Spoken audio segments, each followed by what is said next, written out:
ایمان لانے اور عمل کرنے کی دعوت دیتے ہوئے فرمایا سورہ نساء آیت 174 175، اے لوگو تمہارے پاس تمہارے پروردگار کی طرف سے ایک دلیل آ چکی ہے اور ہم نے تمہاری طرف ایک واضح روشنی اتاری ہے، بس جو لوگ اللہ پر ایمان لائے اور انہوں نے اسے مضبوط پکڑا تو انہیں وہ اپنی رحمت اور اپنے فضل میں داخل کرے گا اور اپنے تک ان کو سیدھا راستہ دکھائے گا۔ سورہ مائدہ، اگلی سورت کا نام مائدہ ہے۔ مائدہ کا معنی ہے دسترخوان، اور اس صورت میں دسترخوان کا واقعہ بیان ہوا ہے کہ سیدنا عیسیٰ علیہ السلام نے جب لوگوں کو دعوت دی تو ان کی دعوت قبول کرنے والوں نے کہا کیا آپ اپنے رب سے ہمارے لیے آسمان سے کھانا منگوا سکتے ہیں تاکہ ہمیں معلوم ہو کہ آپ اللہ کے سچے نبی ہیں اور ہم قوم کے سامنے اس کی گواہی بھی دیں گے۔ سیدنا عیسیٰ علیہ السلام نے دعا کی تو اللہ تعالیٰ نے ان کے مطالبے کے مطابق آسمان سے مختلف کھانوں سے بھرا ہوا دسترخوان نازل فرمایا۔ پچھلی صورت سورہ نساء میں خاندانی اور ریاستی اداروں کی تنظیم سازی کے اصول بیان کیے گئے ہیں، اور اس صورت میں اسلامی عدالتوں کے قیام اور اسلام کے فوجداری قوانین کا تذکرہ ہے، لیکن ان قوانین سے پہلے تکمیل دین اور آخری دین ہونے کا اعلان کیا گیا ہے تاکہ لوگوں کو بتایا جائے کہ آخری دین میں زندگی کے تمام شعبوں سے متعلق قوانین کا ہونا ضروری ہے، اور یہ قیامت تک کے لیے اللہ تعالیٰ کی آخری اور حتمی ہدایات ہیں۔ اللہ تعالیٰ نے فرمایا سورہ مائدہ آیت 3، آج میں نے تمہارے لیے تمہارا دین مکمل کر دیا اور تم پر اپنی نعمت پوری کر دی اور تمہارے لیے اسلام کو دین کی حیثیت سے پسند کر لیا۔ کوئی بھی معاشرہ باہمی معاملات اور حقوق و فرائض کے بغیر وجود میں نہیں آ سکتا، اس لیے سورت کا آغاز کرتے ہوئے فرمایا سورہ مائدہ آیت 1، اے لوگو جو ایمان لائے ہو عہد کرو۔ اس میں عہد اور عقد سے مراد وہ حقوق و فرائض بھی ہیں جن کو اللہ تعالیٰ نے بندوں پر عائد کیا ہے، اور وہ عہد و پیمان بھی اس میں داخل ہیں جو لوگ باہمی طور پر لین دین اور امن و جنگ کے معاملے میں کرتے ہیں۔ اس صورت میں اللہ تعالیٰ نے تفصیل سے بتایا کہ بندوں پر کیا حلال ہے اور کون سی چیزیں حرام ہیں۔ سورہ مائدہ آیت 1، تمہارے لیے چرنے والے چوپائے حلال کیے گئے ہیں سوائے ان کے جو تم پر پڑھے جائیں گے، یعنی جن جانوروں کے حرمت کی وضاحت کر دی گئی ہے ان کے علاوہ سب کچھ حلال ہے۔ پھر حرام کی تفصیل بیان کرتے ہوئے فرمایا سورہ مائدہ کی آیت 1 ہی کی کنٹینیوشن، حالت احرام میں خشکی کے جانوروں کا شکار حرام ہے، اور سورہ مائدہ کی آیت 1 میں فرمایا تمہارے لیے چرنے والے چوپائے حلال کیے گئے ہیں سوائے ان کے جو تم پر پڑھے جائیں گے، اس حال میں کہ شکار کو حلال جاننے والا نہ ہو جبکہ تم احرام والے ہو۔ جو جانور بیت اللہ میں قربانی کے لیے مختص کر دیے گئے ہوں وہ بھی حرام ہیں۔ سورہ مائدہ آیت نمبر 2، اے لوگو جو ایمان لائے ہو نہ اللہ کی نشانیوں کی بے حرمتی کرو، نہ حرمت والے مہینے کی اور نہ حرم کی قربانی کی اور نہ پٹوں والے جانوروں کی اور نہ حرمت والے گھر قصد کرنے والوں کی، جو اپنے رب کا فضل اور خوشنودی تلاش کرتے ہیں۔ ان کے علاوہ عام حالت میں مردار خنزیر جو غیر اللہ کے نام پر قربان کیا جائے، کوئی جانور کسی وجہ سے زخمی ہو جائے تو اسے اگر ذبح کر لو تو حلال ہوگا، اگر اسی زخمی میں مر جائے تو حرام ہوگا۔ جن سدھائے ہوئے جانوروں سے تم شکار کرتے ہو اگر وہ زندہ پکڑ لیں تو وہ ذبح کر لو، اگر جانور نے پکڑا اور وہ مر گیا تب بھی کھا لو، بشرطے کہ شکاری جانور نے اس میں سے کھایا نہ ہو، اگر اس نے کھایا ہو تو وہ حرام ہوگا۔ سورہ مائدہ کی آیت نمبر 3، تم پر مردار حرام کیا گیا اور خون اور خنزیر کا گوشت اور وہ جس پر غیر اللہ کا نام پکارا جائے اور اگلا گھٹنے والا جانور جسے چوٹ لگی ہو اور گرنے والا اور جسے سینگ لگا ہو اور جسے درندے نے کھایا ہو، مگر جو تم ذبح کر لو اور جو تھانوں پر ذبح کیا گیا ہو، اور یہ کہ تم تیروں کے ساتھ قسمت معلوم کرو۔ یہودیوں اور عیسائیوں کے ہاتھ سے ذبح کیا ہوا جانور بھی حلال ہے۔ سورہ مائدہ کی آیت نمبر 5، آج تمہارے لیے پاکیزہ چیزیں حلال کر دی گئی ہیں اور ان لوگوں کا کھانا تمہارے لیے حلال ہے جنہیں کتاب دی گئی ہے، اور تمہارا کھانا ان کے لیے حلال ہے۔ اہل کتاب کی پاک باز عورتیں بھی تم پر حلال ہیں، سورہ مائدہ کی آیت 5، اور مومن عورتوں میں سے پاک دامن عورتیں اور ان لوگوں کی پاک دامن عورتیں جنہیں تم سے پہلے کتاب دی گئی، جب تم انہیں ان کے مہر دے دو اس حال میں کہ تم قید نکاح میں لانے والے ہو، بدکاری کرنے والے نہیں، اور نہ چھپی آشنائیں بنانے والے۔ شاعر اللہ کا احترام، شعار کا معنی ہوتا ہے نشانی اور علامت۔ اگر میں پروننسیشن اس کی غلط کر رہا ہوں تو اس کے لیے معذرت ہے۔ یعنی جسے دیکھ کر کسی ملک یا قوم یا ادارے کا علم ہو جاتا ہے، جیسے پاکستان کا جھنڈا یا کسی کمپنی کا لوگو ہوتا ہے۔ اسلام کے بھی کئی شعار ہیں، جیسے اذان، نماز، مسجد، بیت اللہ، قربانی کے جانور وغیرہ۔ اسلام کے شعار کا احترام کرنا سب پر فرض ہے، حتیٰ کہ کسی کافر کو بھی ان کی توہین کرنے کی اجازت نہیں ہے۔ سورہ مائدہ آیت 2، اے لوگو جو ایمان لائے ہو، نہ اللہ کی نشانیوں کی بے حرمتی کرو۔ کوئی بھی انسان اپنی ضروریات زندگی دوسرے کے تعاون کے بغیر حاصل نہیں کر سکتا۔ ہر شخص کو کسی نہ کسی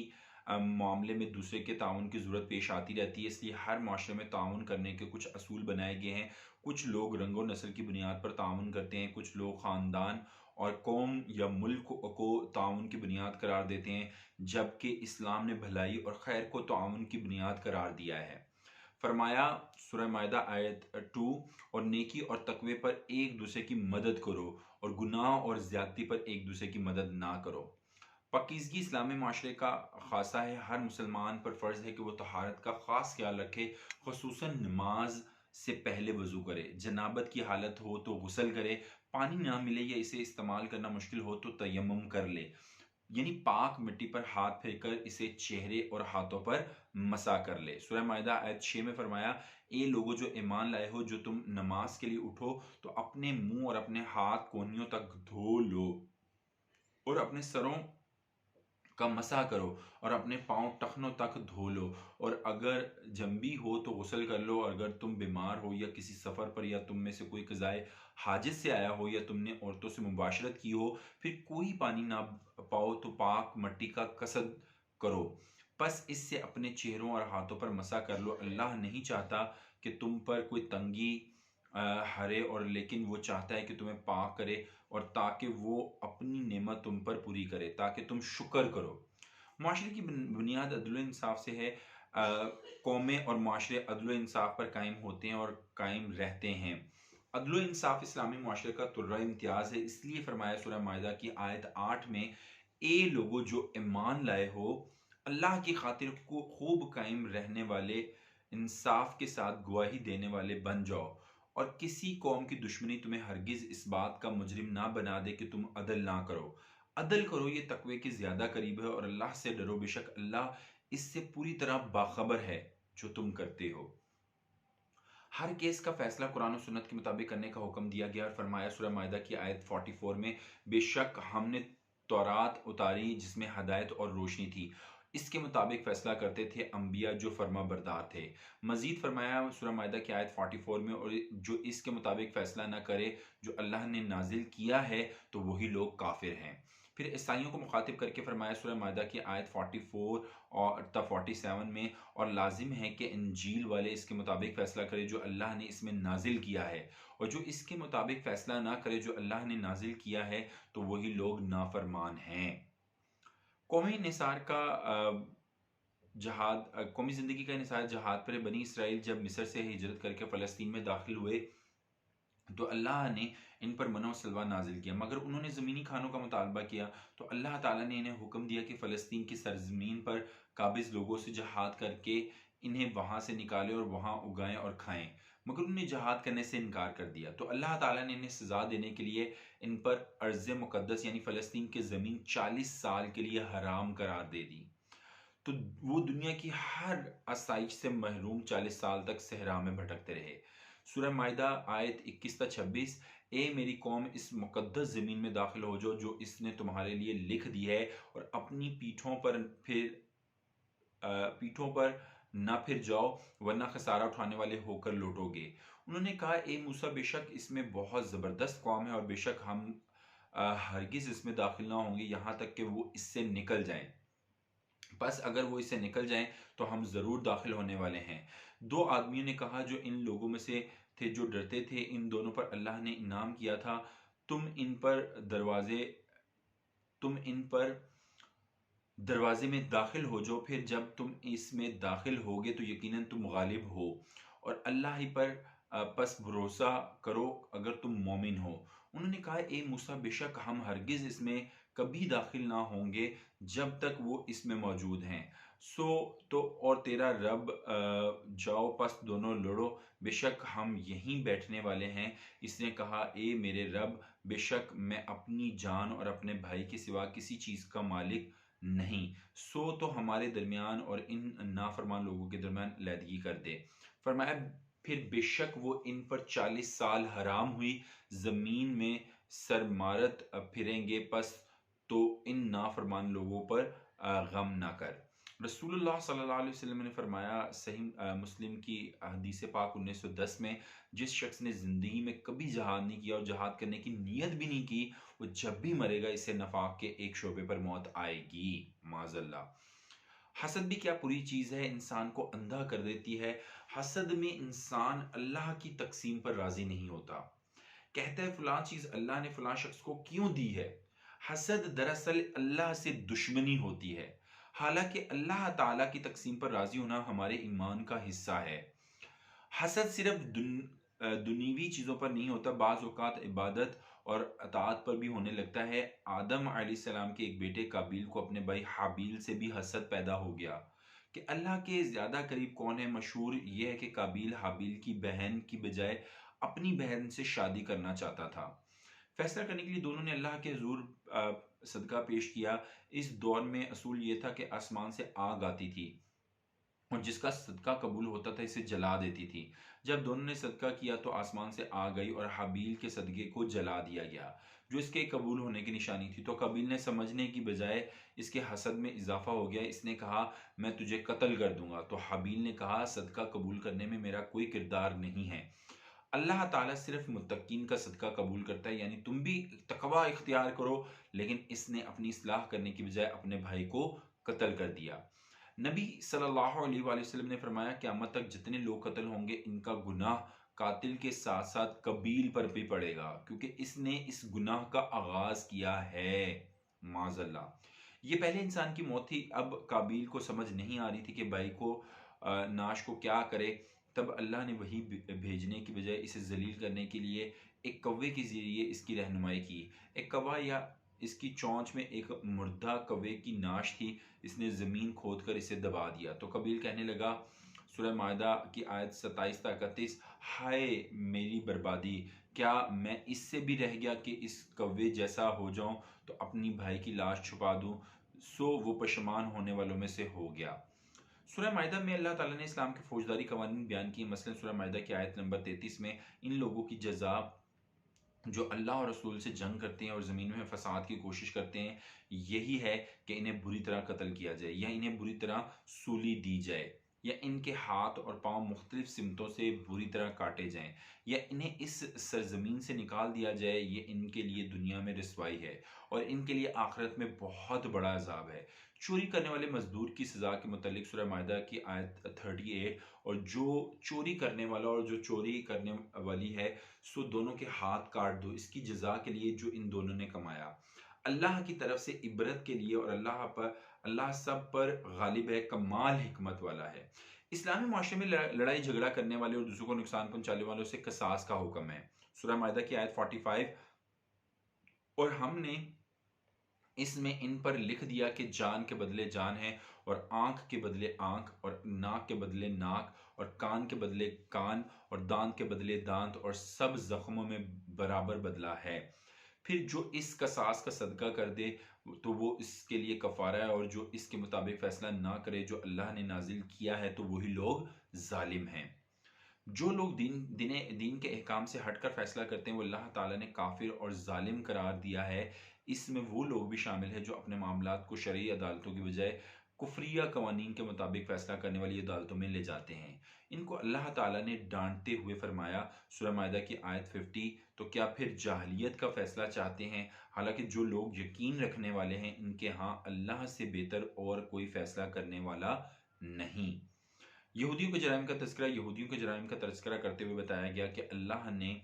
ان سے عہد میثاق لیا تھا کہ وہ اللہ کی مدد انہیں حاصل ہوگی بشرطے کہ وہ نماز ادا کریں، زکوٰۃ دیں، اللہ کے رسولوں پر ایمان لائیں، ان کی مدد کریں، جہاد کے لیے قرض حسنہ، تب انہیں جنت ملے گی۔ لیکن انہوں نے میثاق توڑ دیا، اللہ تعالیٰ نے ان پر لعنت فرمائی۔ سورہ مائدہ کی آیت 12 تا 13 اور بلا شبہ یقیناً اللہ نے بنی اسرائیل سے پختہ عہد لیا اور ہم نے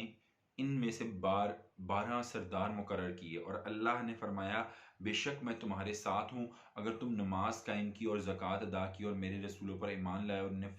قوت دی اور اللہ کو قرض دیا، اچھا قرض تو یقیناً میں تم سے تمہارے گناہ ضرور دور کر دوں گا، اور یقیناً تمہیں ایسے باغوں میں ضرور داخل کروں گا جن کے نیچے سے نہریں بہتی ہیں۔ پھر جس نے اس کے بعد تم میں سے کفر کیا تو یقیناً وہ سیدھے راستے سے بھٹک گیا۔ تو ان کے اپنے عہد کو توڑنے کی وجہ ہی سے ہم نے ان پر لعنت کی ہے اور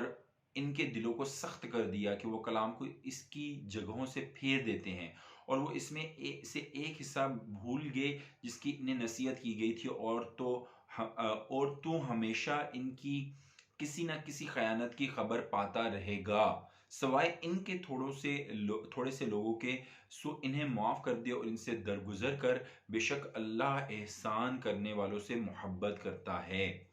عیسائیوں نے اپنے حصے کی تعلیمات کو فراموش کر دیا، آیات کو بیان کرنے کی بجائے چھپاتے ہیں۔ سیدنا عیسیٰ علیہ السلام کے متعلق ان کے 2 فرقے ہیں، انہیں ابن اللہ کہتا ہے، دوسرا سمجھتا ہے کہ اللہ، مریم اور عیسیٰ علیہ السلام مل کر خدا بنتے ہیں اور کائنات کا سسٹم چلا رہے ہیں۔ اللہ تعالیٰ نے دونوں کی نفی کی۔ سورہ مائدہ کی آیت 72 بلا شبہ یقیناً ان لوگوں نے کفر کیا جنہوں نے کہا بے شک اللہ مسیح ابن مریم ہی ہے، اور دوسری فرقے کے متعلق آیت 72 اور 73 میں فرمایا بلا شبہ یقیناً ان لوگوں نے کفر کیا جنہوں نے کہا بے شک اللہ 3 میں سے تیسرا ہے، حالانکہ کوئی بھی معبود نہیں مگر ایک معبود، اور اگر وہ اس سے باز نہ آئے جو وہ کہتے ہیں تو یقیناً ان میں سے جن لوگوں نے کفر کیا انہیں ضرور دردناک عذاب پہنچے گا۔ یہود و نصارہ کے جرائم کا تذکرہ کرنے کے بعد مسلمانوں کو ان جرائم پیشہ لوگوں سے دوستی کرنے سے منع کرتے ہوئے فرمایا، سورہ مائدہ کی آیت 51 میں، اے ایمان والو، یہود اور نصارہ کو دوست نہ بناؤ، وہ آپس میں ایک دوسرے کے دوست ہیں، اور جو کوئی تم میں سے ان کے ساتھ دوستی کرے تو وہ انہی سے ہے، اللہ ظالموں کو ہدایت نہیں کرتا۔ دوسری جگہ فرمایا سورہ مائدہ کی آیت 57، اے ایمان والو، ان لوگوں کو اپنا دوست نہ بناؤ جنہوں نے تمہارے دین کو ہنسی اور کھیل بناتے ہیں۔ پھر فرمایا سورہ مائدہ کی آیت 55-56 میں، تمہارا دوست تو اللہ ہے اور اس کا رسول ہے، اور ایماندار لوگ ہیں جو نماز قائم کرتے ہیں اور زکوٰۃ دیتے ہیں اور وہ عاجزی کرنے والے ہیں۔ کیا شاندار آیت ہے ماشاءاللہ۔ اور جو شخص اللہ اور اس کے رسول اور ایمانداروں کو دوست رکھے تو مطمئن رہے کہ اللہ کی جو جماعت ہے وہی غالب ہونے والی ہے۔ اللہ تعالیٰ کا ارشاد ہے سورہ مائدہ کی آیت 54 میں، اے لوگو جو ایمان لائے ہو، تم میں سے جو کوئی اپنے دین سے پھر جائے تو اللہ ان قریب ایسے لوگ لائے گا کہ وہ ان سے محبت کریں گے، وہ اس سے محبت کریں گے، مومنوں پر بہت نرم ہوں گے، کافروں پر بہت سخت ہوں گے، اللہ کے راستے میں جہاد کریں گے اور کسی ملامت کرنے والے کی ملامت سے نہیں ڈریں گے۔ اللہ تعالیٰ سے دعا ہے کہ ہمیں بھی یہ مومنانہ صفات اپنے اندر پیدا کرنے کی توفیق عطا فرمائے اور قرآن کو سمجھنے، اس پر عمل کرنے کی توفیق عطا فرمائے۔ وما علینا الا البلاغ المبین۔